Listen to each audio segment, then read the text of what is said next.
أم حسبتم أن تدخلوا الجنة ولما يعلم الله الذين جاهدوا منكم ويعلم الصابرين জোরে বলেন আল্লাহু আকবার। আল্লাহ বললেন তোমরা এমনিতেই জান্নাতে ঢুকে পড়বা বলে মনে করছো নাকি? অথচ আমি একটু যাচাই বাছাই করব কারা তোমরা আল্লাহর জমিনে আল্লাহর দ্বীন কায়েমের জন্য চেষ্টা করেছো আর কারা ধৈর্য ধারণ করেছো, এটা তোমাদেরকে যাচাই বাছাই করে দেখে তারপরে তোমাদেরকে জান্নাতে দেওয়া হবে। 4 নাম্বার হলো ধৈর্যশীল। 5 নাম্বার, পরীক্ষার মাধ্যমে কিছু মানুষকে রব্বুল আলামিন দুনিয়াতে স্মরণীয় বরণীয় করে রাখতে চান। পরীক্ষা নেওয়ার পরে পাশ করে গেলে তাকে তাম পৃথিবীতে সম্মান তার বৃদ্ধি করে দেন। জোরে বলেন সুবহানাল্লাহ। সবচাইতে কঠিন পরীক্ষার মুখোমুখি হয়েছেন পৃথিবীতে হযরত ইব্রাহিম আলাইহিস সালাম।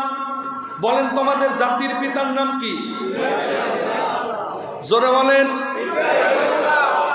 পৃথিবীতে কেউ যদি কোনোদিন একবার এই জাতির পিতা ইব্রাহিমকে পাল্টানোর চেষ্টা করে অন্য কাউকে যদি জাতির পিতা বলেন তো তার ঈমান থাকবে না, চলে যাবে। খবরদার কোরআনের আয়াত অমান্য করা যাবে না। জাতির পিতাকে এত বেশি পরীক্ষা দেওয়া লেগেছে, অন্য কোন নবীকে এত বেশি পরীক্ষা দেওয়া লাগে নাই। কত কঠিন পরীক্ষার সম্মুখীন তিনি হয়েছেন। তার পরীক্ষা নেওয়ার পরে আল্লাহ নিজে বলেছেন ইব্রাহিমের পরীক্ষাটা বিরাট পরীক্ষা ছিল।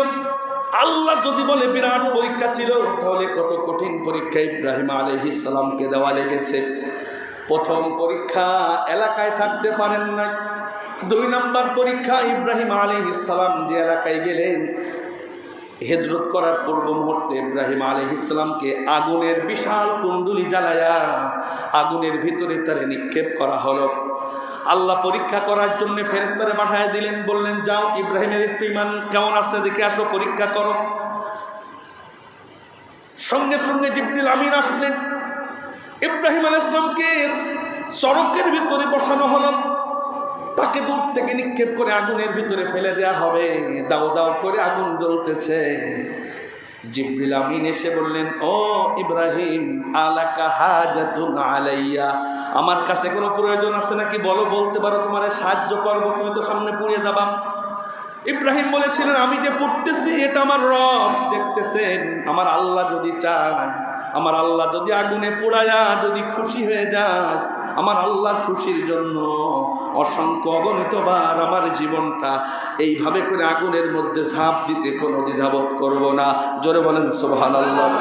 তিনি বলেছিলেন, হাসবুনাল্লাহু ওয়া নি'মাল ওয়াকিল, আমার আল্লাহ যথেষ্ট আমার জন্য, তোমার মতো জিবরিল আমিনের লাগবে না। কারণ